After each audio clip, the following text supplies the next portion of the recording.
प्यारे बच्चों नमस्कार। NCERT क्लास 12 फिजिक्स में आप सभी का स्वागत है आज के हमारे नए टॉपिक के साथ। और आज का जो हमारा नया टॉपिक है वो इस प्रकार है कि लॉरेंज बल क्या है। अर्थात हम आज बात करेंगे लॉरेंज बल के टॉपिक पर। और आगे है लॉरेंज बल का सूत्र लिखिए, अर्थात हमें इसका फार्मूला भी ज्ञात करना है तथा यह किन किन कारकों पर निर्भर करता है। और हमें ये भी ज्ञात करना है कि जो लॉरेंज बल है वो किन किन कारकों पर निर्भर करता है। तो शुरू करते हैं हम टॉपिक। लेकिन टॉपिक शुरू करने से पहले मैं आप लोगों को बताना चाहता हूँ कि यदि अभी तक आपने हमारे चैनल को सब्सक्राइब नहीं किया है तो आप सबसे पहले चैनल को सब्सक्राइब करें और बेल आइकॉन को भी प्रेस करें, क्योंकि जब भी हम कोई नया वीडियो अपलोड करेंगे तो तुरंत और सबसे पहले उस वीडियो का नोटिफिकेशन आप तक पहुंच पाएगा।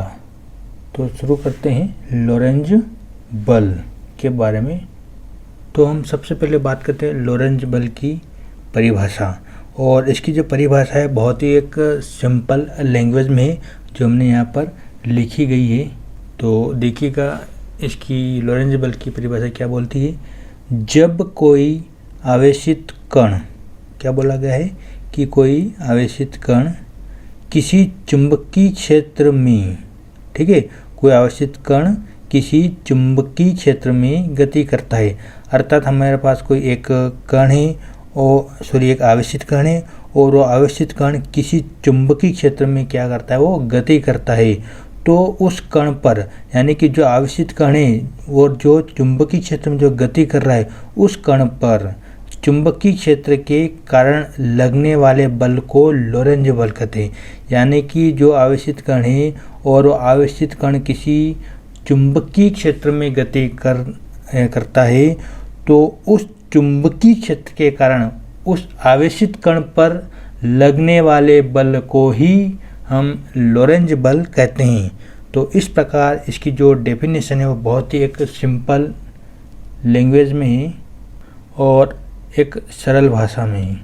तो एक बार और देखिएगा इसकी परिभाषा को कि जब कोई आवेशित कण, यानी कि कोई भी हमारे पास एक आवेशित कण है किसी चुंबकीय क्षेत्र में गति करता है, ठीक है, वो आवेशित कण क्या करता है, किसी भी चुंबकीय क्षेत्र में गति करता है तो उस कण पर चुंबकीय क्षेत्र के कारण लगने वाले बल को ही लॉरेंज बल कहते हैं।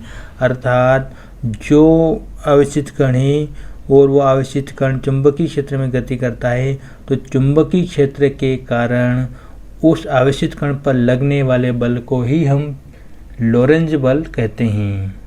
ठीक है, इस प्रकार इसकी जो डेफिनेशन है बहुत ही एक सिंपल भाषा में है।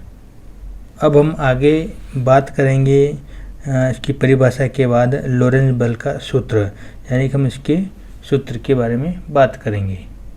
तो देखिएगा सूत्र, माना कोई आवेशित कण, ठीक है, हमारे पास क्या है, कोई भी एक आवेशित कण हमने मान लिया, ठीक है, एक समान वेग v, यानी कि जो आवेशित कण है वो एक समान वेग से किसी चुंबकीय क्षेत्र B में थीटा कोण के साथ गतिमान है। देखिए कितना सिंपल है कि हमने कोई भी एक आवेशित कण माना है और वो आवेशित कण किसी या एक समान वेग, यानी कि जो आवेशित कण है वो उसका जो वेग क्या है, एक समान है, एक समान वेग से किसी चुंबकीय क्षेत्र में, यानी कि कोई भी एक आवेशित कण है जो एक समान वेग v से किसी चुंबकीय क्षेत्र B में थीटा कोण के साथ गतिमान है। ठीक है, कोई भी आवेशित कण है जो एक समान वेग से किसी चुंबकीय क्षेत्र में थीटा कोण से गतिमान है। तो देखिए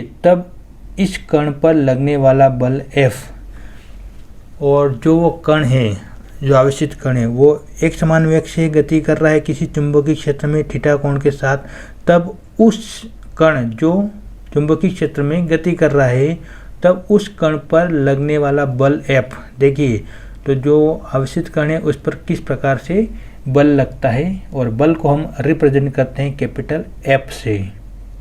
तो इसमें पहला पॉइंट है जो बल F है वो कि तब उस कण पर लगने वाला बल F, नंबर 1, आवेश के परिणाम के अनुक्रमानुपाती होता है। यानी कि जो कण है वो जिस वेग से, वो एक आवेशित कण है जिस वेग से, यानी कि वेग v से किसी चुंबकीय क्षेत्र में गतिमान कर रहा होता है, उस पर लगने वाला बल F आवेश के परिणाम, यानी जो भी आवेश है उसके परिणाम के अनुक्रमानुपाती होता है। अर्थात जो बल F है वो अनुक्रमानुपाती है आवेश के परिणाम के, यानी कि Q से हम आवेश को रिप्रेजेंट करते हैं और F से बल को।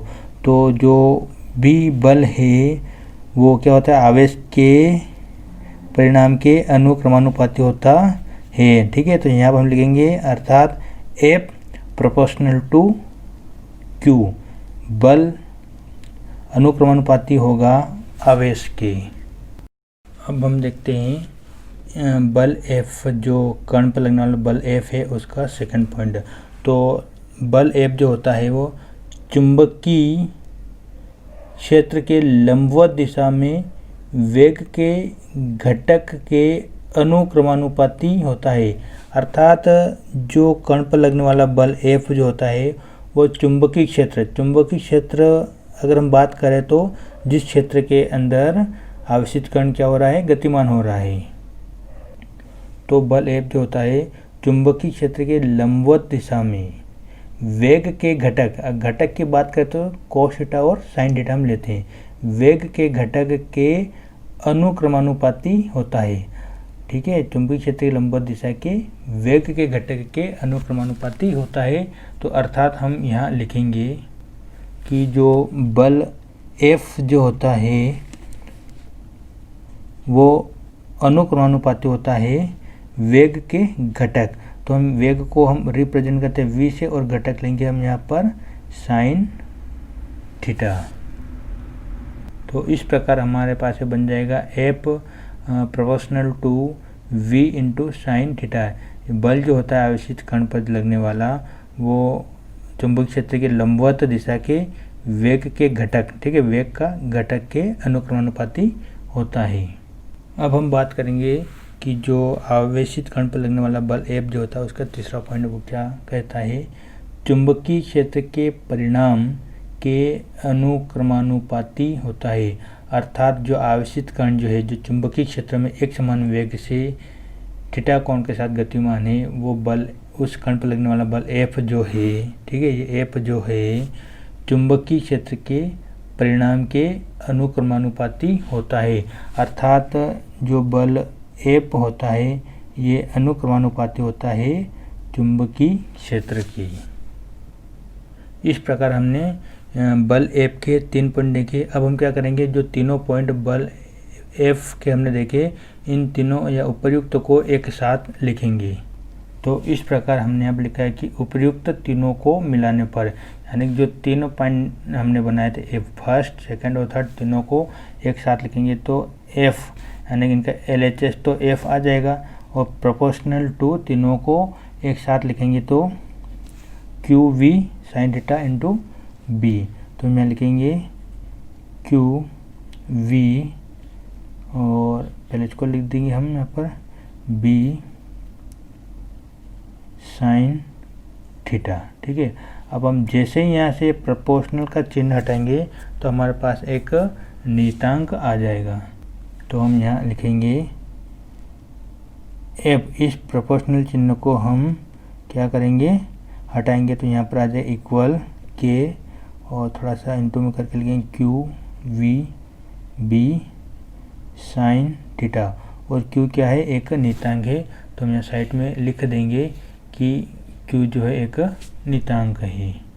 तो फाइनली यही फार्मूला होता है लोरेंज बल का, या हम कह सकते हैं कि यही सूत्र है लोरेंज बल का।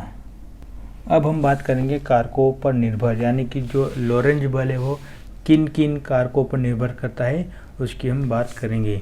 तो ये पहले हम बता देंगे कि जो लोरेंज बल है वो 3 कारक के ऊपर निर्भर करता है, जिसमें से फर्स्ट है कण का आवेश, यानी कि लोरेंज बल जो होता है वो कण के आवेश पर भी निर्भर करता है। और सेकंड जो है कण का वेग, जो लोरेंज बल जो है वो कण के वेग पर भी निर्भर करता है, अर्थात V पर भी निर्भर करता है। और थर्ड पॉइंट है कि जो लॉरेंज बल है वो चुंबकीय क्षेत्र के परिणाम पर भी निर्भर करता है, अर्थात B, क्योंकि हम चुंबकीय क्षेत्र को B से रिप्रेजेंट करते हैं, तो लॉरेंज बल जो है वो चुंबकीय क्षेत्र के परिणाम पर भी निर्भर करता है।